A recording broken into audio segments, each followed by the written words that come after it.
but it is clear that any deal to work, it has to have Europeans on board, because this war is here, and we have seen now that Americans have not supported Ukraine for almost over a year already. So Europeans are doing this so that Ukraine can defend themselves. So for us it is very important that the principles of territorial integrity and sovereignty are respected. Everybody. So today we have a very packed agenda. So first we start with the global outlook for 2026.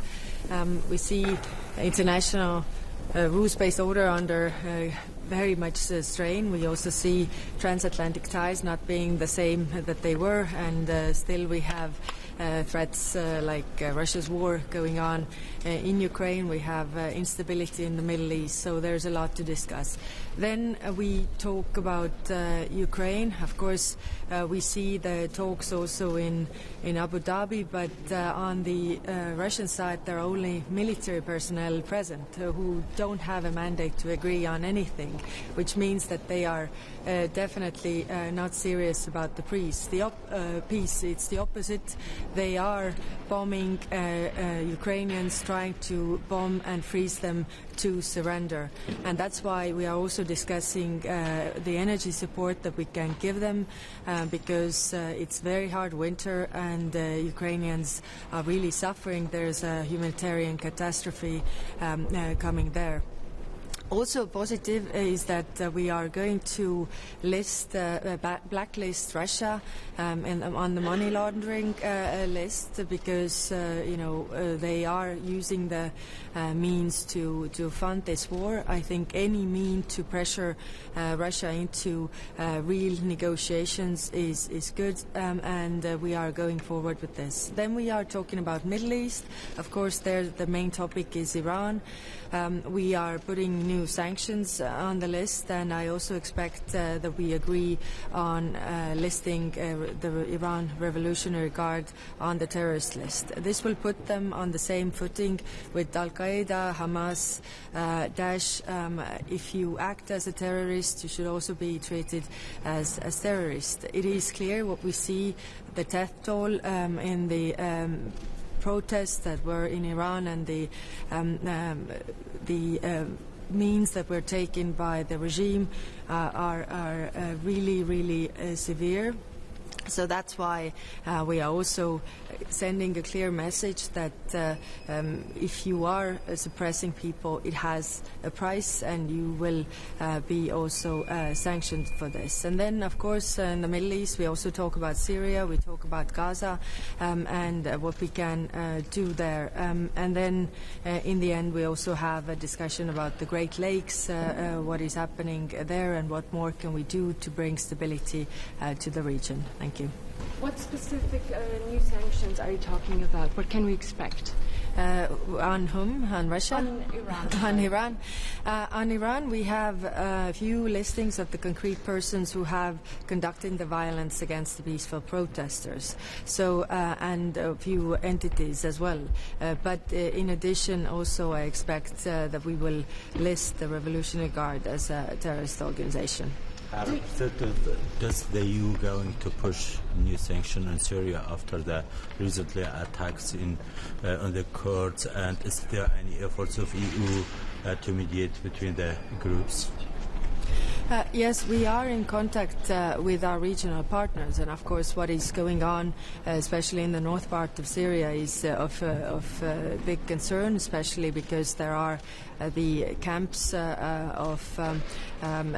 Syria, and I've been in touch also with the Iraqi minister, how they see this movement there. So we will discuss this. Right now we don't have many proposals on the table. It's more like how we can really steer this into the right direction.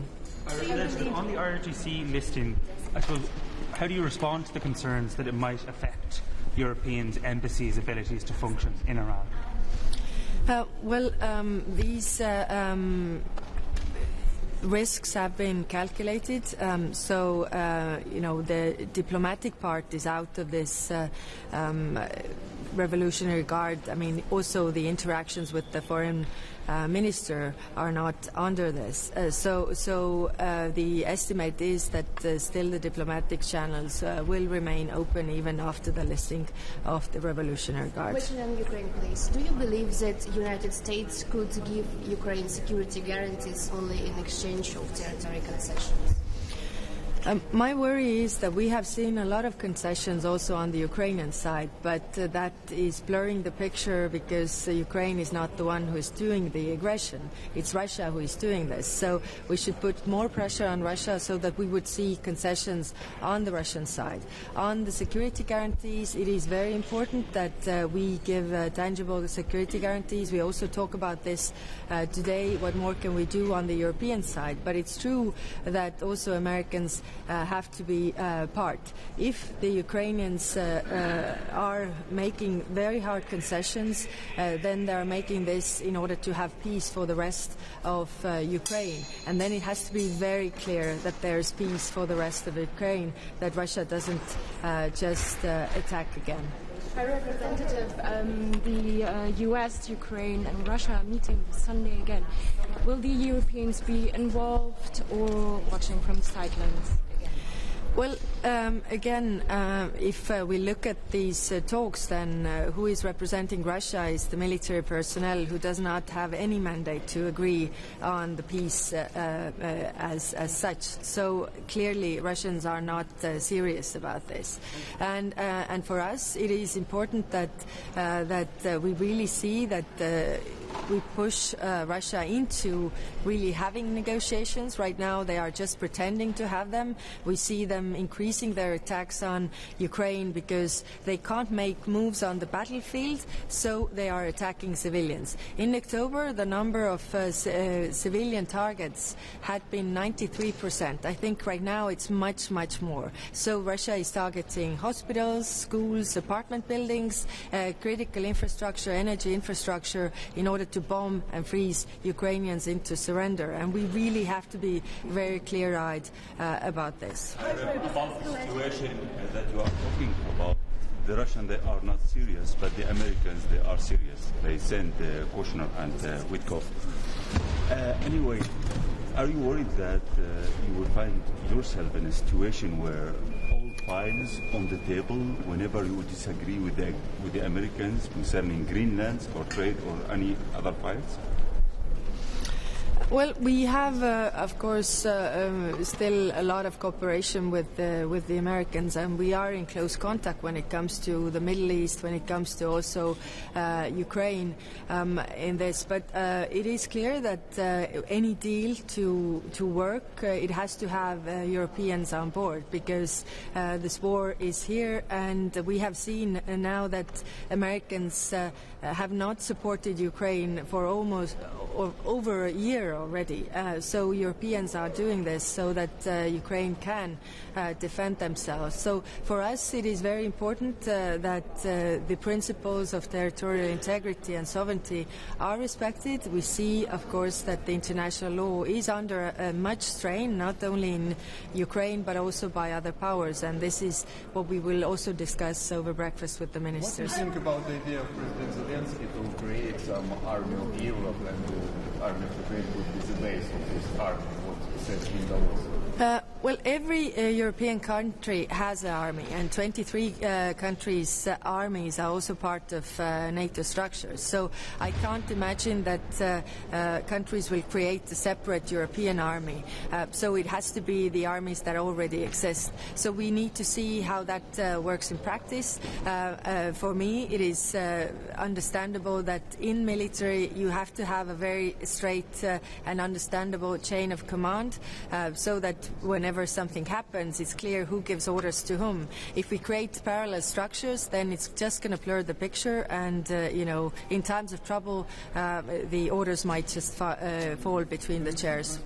Plan for Ukraine, because EU is involved, at least the EU Commission, in the development of this plan. But do you know something? Will the EU a part of this agreement, or it's just observer? How it will work? Yes, the European Commission is working on the prosperity plan, and and also Commissioner Kallas will inform ministers about this today. Of course, Ukraine's prosperity is very much interlinked with Europe because they are geographically in Europe, so clearly we have a role there. High Representative, yesterday Georgian Dream announced much more restrictive laws against the NGOs, journalists, media, also political actors. In this situation, how can you support Georgian people, as media and civil society, because this law will be adopted in the United States? Yes, I expect some of the ministers also to raise this issue, and what we have done before, as we are supporters of human rights and fundamental freedoms. Also, press freedom is one of those. So we definitely expect that we will make steps towards those who are conducting this. Thank you very much, and we will have a press conference.